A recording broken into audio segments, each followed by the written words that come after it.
So this next session is a panel. It's called A Day in the Life, and it's basically about mentorship, neurosurgical culture, the structure of programs, and succeeding in neurosurgery residency. So we have some really awesome panelists here today. I'm going to go ahead and introduce them all really quickly, just give a quick wave. Dr. Dan Donahoe, you guys already know him, PGY7, he's at USC. Dr. Joel Beckett, he's my chief, PGY7 over at UCLA. Dr. Prashant Giripuram, he's a PGY6 over at UCLA. Thanks for joining. Dr. Josh Bekshik, I am so bad at pronouncing his name. Bekshishian. Josh, are you on? Let's see. Where's JB? It's good he didn't hear. You may have had to step out for a sec. I saw him. Oh, no worries. No worries. Cool. All right. And then Shivani, Dr. Shivani Rangwala, who is in our previous session, might be transitioning over right now. All right. So we'll go ahead and just get started on things. So we have a couple of pre-prepared questions, and then again, as usual, feel free to put in any additional questions into the chat box. So to start with, what does a typical day look like as a junior resident or as a senior resident? You guys have kind of been through it all.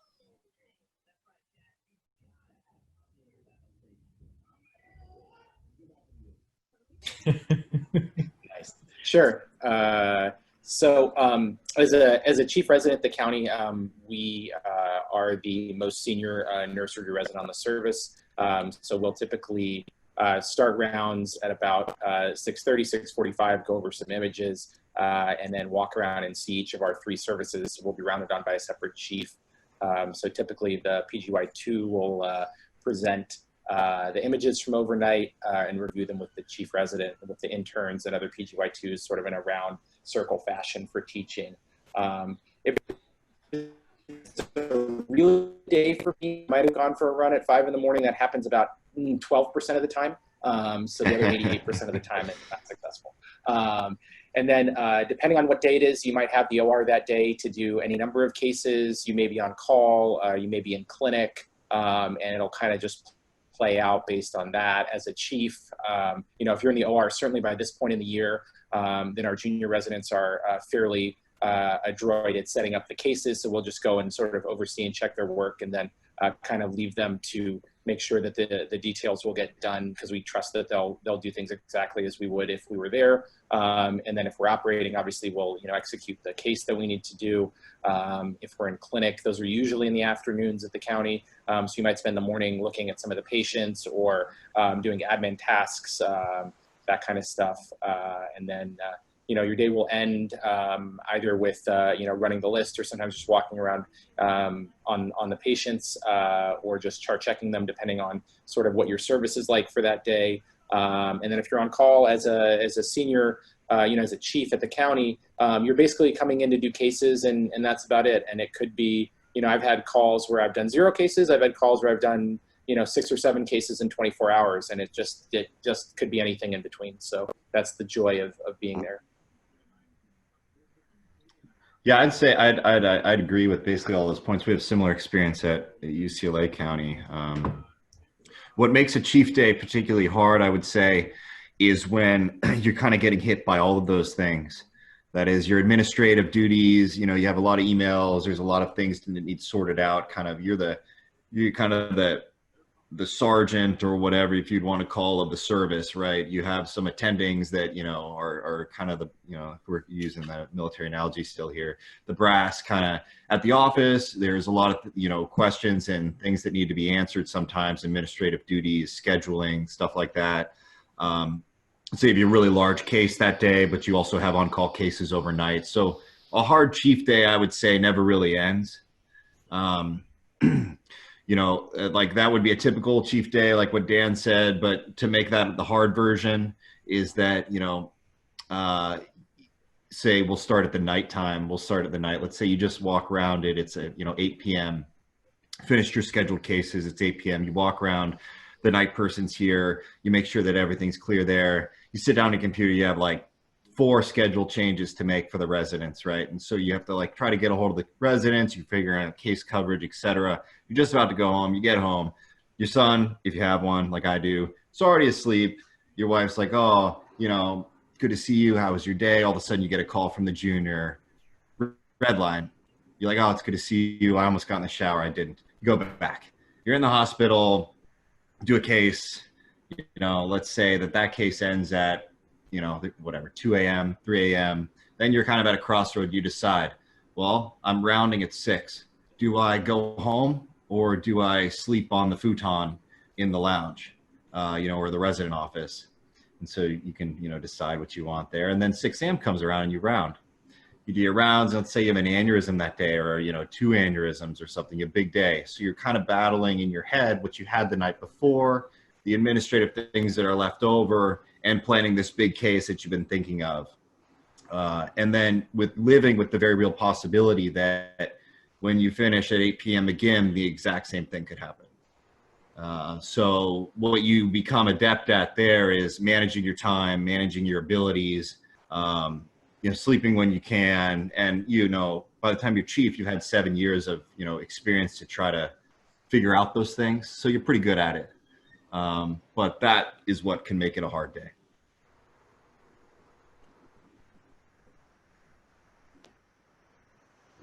All right. And then also just maybe a little bit about what a day in the life of a junior looks like. Shivani, I don't know if you want to maybe comment on that. Yeah, sure. So right now I'm on spine, and we have like different rotations at Keck at least, and county, where you're pretty much on a specific service, either cranial or spine, and it's split up that way. So usually it, you know, starts with rounds in the morning with the chief, and it's a 2-person service. And then, so you split up and see everyone, you know, meet up before the OR start to run the list. And usually as a junior, the biggest task is trying to get all the notes and all like the JPs out and everything out before the OR. If you have a case, usually, if right now, because of COVID, it's obviously not that crazy, but oftentimes there are multiple rooms running. And so the chief is in one room, you're in one room with the attendings. So you try to, you know, get all your work done either before your case starts, your first case starts, or you try to do it in between cases. So it's a key thing about being a good junior is trying to multitask and prioritize what definitely needs to come out. Like if you have discharges that day, you got to get that done in the morning so that the patients can go home. But if someone's going to be there for a while, you can maybe prioritize seeing a JP or doing something for them a little later in the afternoon. And then, you know, just managing any consults or that come in throughout the day. At least the way we do it, you're on call. The junior for each service is on call till 6 p.m. every day. And then at 6 p.m., after 6 p.m., whoever is on call takes over. So anything that comes in before 6 p.m. goes to the respective cranial junior or the spine junior. So you're oftentimes managing that between operative cases or between current patients. So you got to go see the consult, figure out what you want to do, what your plan is, and then obviously present it to the attending, run it by them. And so you get in the habit of, you know, once you're over at Keck, you do a lot of consults and management at county, and you get into the habit of doing these pretty efficiently. And I think that by the time you're a chief, that you're in that position where you're able to help junior residents figure out plans and management plans. So pretty much finish out the day with getting all the tasks done, making sure the OR cases are all done. You typically would PM round with your chief, run the list, make sure everything's kind of tucked away for the night. If you're on call, then you are obviously there for the next 12 hours, managing anything else that comes in for call. But otherwise you get to go home, which is obviously very nice. And the one different thing about a junior is that usually when you're off a little bit. Obviously the chief, you're taking more ownership of the service, and when anything comes in, the chief is obviously the first person on call to come in and help out. So I think that's definitely, but as a junior, you're obviously doing more of the day-to-day stuff, and you're there a little bit earlier. You're going to be staying a little bit later. So you do need that break in between so you don't, you know, burn out. But yeah. Awesome. Thank you. For the next question, maybe Prashant, you can start with this and then we can kind of popcorn it around. But what do you think are the traits of a successful junior resident or a successful senior resident? And what do you think are some of the major errors or mistakes that you can make in these various stages of training? Yeah, I think the interesting thing about residency is that changes. So, you know, being a junior resident is different than being a senior, in that some of the things that make you a successful senior resident may actually be a detriment when you're a junior resident. And the same goes the other way. So for a junior, I'd say the biggest things are, you know, a lot of the time things are going to be new. So it's trying to prioritize. So it's understanding priorities. You're going to be overburdened with work. There's no way around that. Whatever hospital you're at, whatever service you're at. And so it's understanding what's the most important thing, and what's the most important thing may not be the first thing you got to do, but something that came on later, you know? So you're going to make a checklist of things to do, and then attending's going to call you and say, I need to do this, or your senior is going to call you and say, you need to put in this EVD, and you just need to prioritize those things. And efficiency associated with that, because oftentimes you're not going to be able to finish everything during the day. And that's the thing about taking call. You understand what you can do during the day, what you can do during the night. And, you know, all of us have had to push off things we wouldn't want to do during the day at night and wake up a patient and maybe have to do a procedure or something like that. So it's understanding what you can do during the day and what you can do at night. So I think prioritizing and efficiency are the most important things. And I think what I told all our junior residents when I was chief is that you have to, and I think every chief says this, is you have to take ownership of the patients. Because a lot of times you feel like you're kind of a checklist person that's going through, getting all your things done, trying to make it to the OR, learn a little bit. But I think if you remember that they're your patients and that it's sort of your service, it goes a long way into having the right attitude towards taking care of them. That's the same thing as a senior resident. I think as a senior, it's a little bit more explicit that it's your service, whether it's you know, the county hospital or the main hospital. You understand that it's your service. You know you're kind of the final person, and then you're sort of checking with the attending to make sure they agree with your decisions, but you're the person making the decisions. The other things I would say is that transition to being a senior resident, being a chief, and, you know, obviously graduating, you kind of have to remember the big picture. You have to, you know, you're focused every day on taking care of everything, being in the operating room, coming back late and all that, but you have to remember to work on your research on the side, think about, you know, what kind of job you want, what kind of fellowship you want, and keep those things going in the background. It's a constant juggling process. It's kind of, you know, the same thing you're doing as a med student, where you may not be on neurosurgery, but you're still thinking about how can I keep things going and keep your research going, thinking about application sub-Is. That keeps going, but it just multiplies and you just have more and more responsibilities. So, you know, always focus on the big picture while you're doing all your daily tasks.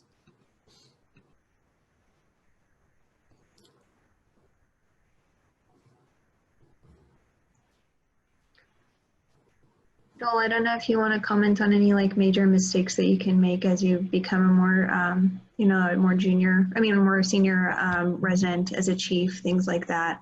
A lot of, as you were saying, administrative responsibilities get put on you, and that's a very different kind of role than what we're used to in the rest of residency. Yeah, it's a tough question, really, but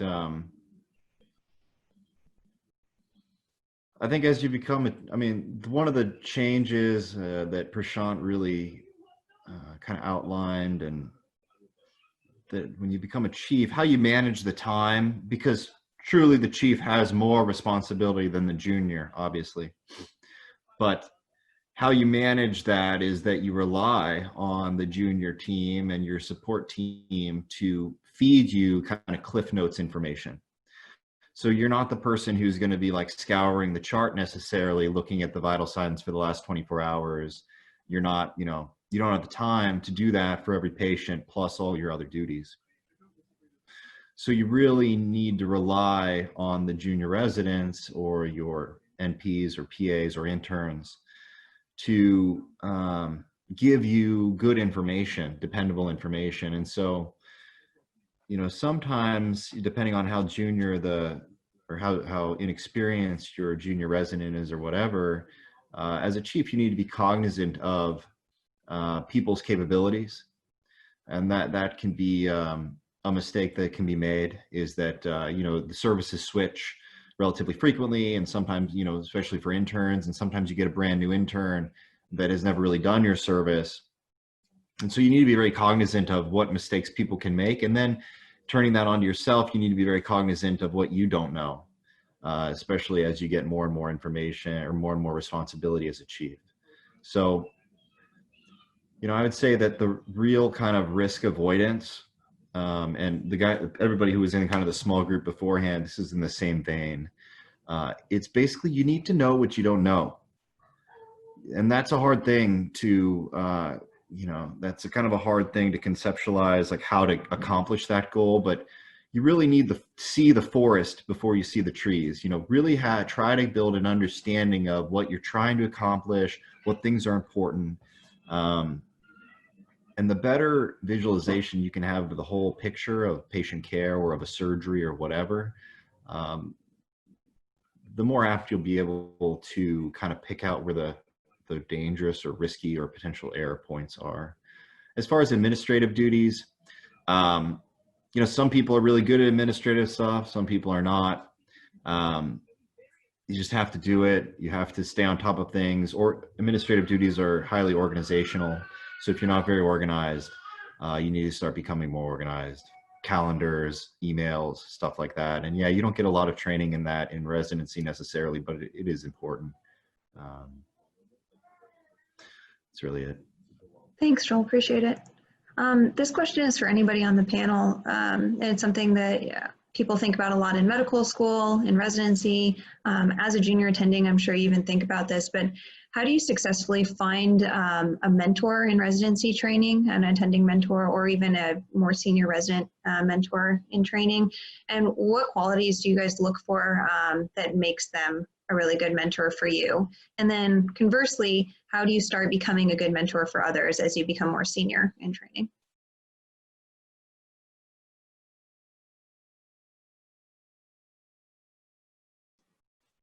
Yeah, I mean, I think as far as mentorship goes, you have to seek it out. It's an interesting transition. I think a lot of your previous years, a lot of things get brought to you as an undergraduate, even in graduate medical education, and this is your first sort of job.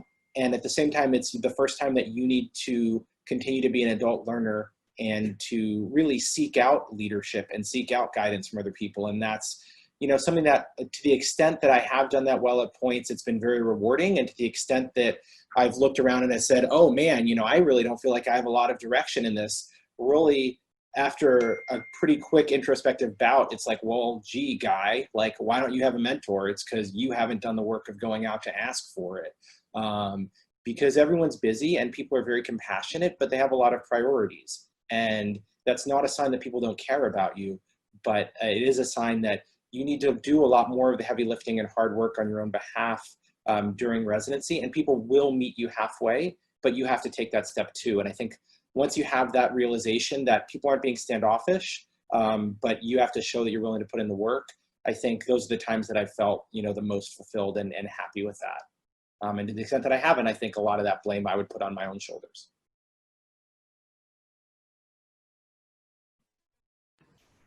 Yeah, I think that's a good point, especially about, you know, all the attendings are busy, and to some extent you have to reach out. Many of them will be great mentors, but they may not know what you're looking for. The only other thing I would add that it's okay to change interests, and it's okay to change mentors, and sometimes your mentors can be mentors even if they're not in your area of interest. I definitely changed my interest during residency, and I'm sure many faculty and residents did. And it's okay. And then one thing I'd like to add is a good way to like mentor others and also reach out to people and kind of give back if you've had good mentors and you want to help medical students, junior residents. A lot of medical schools obviously have surgical interest groups and things like that. And I think that that's such an easy way for people that are interested in neurosurgery to reach out to the neurosurgery residents. And I know we always have email sent out for prospective students that want to do neurosurgery. And that's a really easy way. A lot of the attendings have med students in their labs that are interested in neurosurgery, and just reaching out to them. Just, I think, being available, and also encouraging the medical students, similarly, like, you should kind of take ownership of who you want to get mentorship from, having them reach out, and just being available to answer questions and approachable, I think, makes it easy.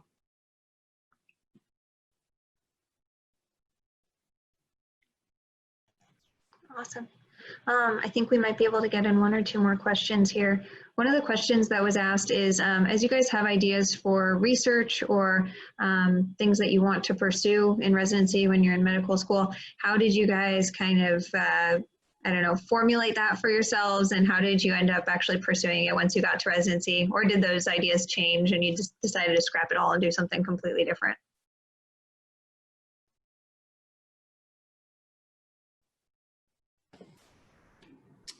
You want to go, Prashant? Sure.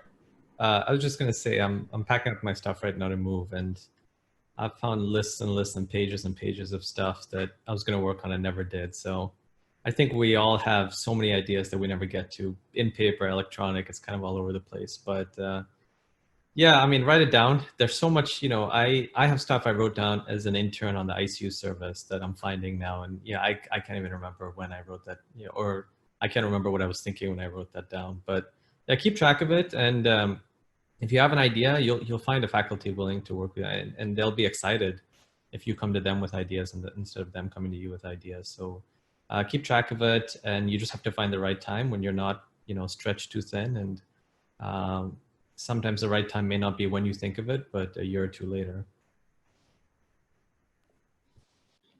One thing I'll say that, you know, the advantage you have once you're a resident is that you have very helpful medical students who can help. So just like, you know, as I saw one of the questions, you know, when you're a MS3 or whatever, or a sub-I rotating on a clinical service, that may feel like the barrier to doing a research project is extremely high, not only because of the relations with the attendings and the time and the whole deal. The good news is that once you become a resident, your relations with the attendings will become very fluid. Like, you talk to them a lot. You will be able to approach them much more easily than it feels like you can approach them now. Your ability to develop kind of research projects, et cetera, often become to the point where you're essentially like a sub PI. Like, you can run kind of your own research idea with the endorsement of a faculty, and then you can have either students who are in the department doing research, or students in the medical school who are interested, help you mine data, help you, you know, you can get them abstracts from those type of things. So you can imagine, just as you imagine kind of the mentors that you see running high quality labs, you know, in the professor or associate professor, et cetera, type position, they all have a lot of people helping them. And so these ideas like that, you know, Prashant had, et cetera, you'll generate ideas, you'll vet them for yourself, and then you can start the process of having people work on them. You work on them some, and you see where this goes. And you'll see with the resources of a kind of department, you'll be able to kind of percolate these ideas more easily if you are truly interested in doing it.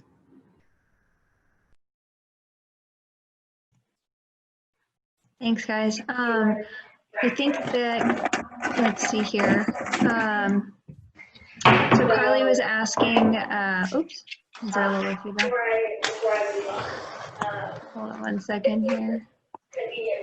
Oh, I don't have host capability. Could we quickly, there we go, wonderful. All right. So I think Carly was asking, what are the best practices in like virtual times when you can't really reach out to people and get to know them personally? How can you otherwise reach out to them? You just cold email them? Is there anything else that you can do to try and get to know various people throughout your institution? Are residents open to cold emails? Things like that. Yeah, I think anybody who's on here is open to being cold emailed. So you guys, at least I can't tell my bosses, but all y'all on this panel, you've all just voluntold to be receptive. That doesn't mean that we're necessarily always going to be helpful or the right people, but hopefully when people will reach out to me, as they've done in the last few weeks, I'll then funnel them along to say, oh, this sounds like something that I know so-and-so, and they're really the right person for you for this. So I think don't be afraid to kind of, on the receiving end, like direct traffic appropriately. And then, you know, obviously to support and mentor people at a distance. You know, I think this is a time when a lot of people are thinking about inclusion and representation, and those are really important concerns. And, you know, one of the things that we can all do is the least that we can do, quite literally, is just answer the email or answer the phone call. And I know that that's something that everyone who's on this panel would be happy and excited to do. And I'm sure all of you guys have already been doing this. So yeah, consider this your open invitation. As far as otherwise, it can be hard. So my advice would be to send a short request, probably through email, with a clear ask, you know, a very brief introduction about yourself, and then a very, very clear, like, hi, can we meet for so-and-so on Zoom to discuss this particular thing? Or, hi, can we work on a particular project? Or do you have any projects? Those kinds of things. So they can, you know, parse it out on the receiving end of having probably many of these requests per day for most of the senior people on this panel, you know, probably get many of these. So make it easy on them. Definitely. And just to echo something that Dan said, I think the average person spends about 4.1 seconds or something like that on an email. So make sure whatever it is, you get to the point quickly so it'll be read. But yeah, everything that he says is 100% true. We have 1 minute left, so I will really quickly just say thank you very much to all of our panelists. Really appreciate you joining us this morning on a Saturday. Hey everyone, Ryan Rad here from neurosurgerytraining.org. If you like that video, subscribe and donate to keep our content available for medical students across the world.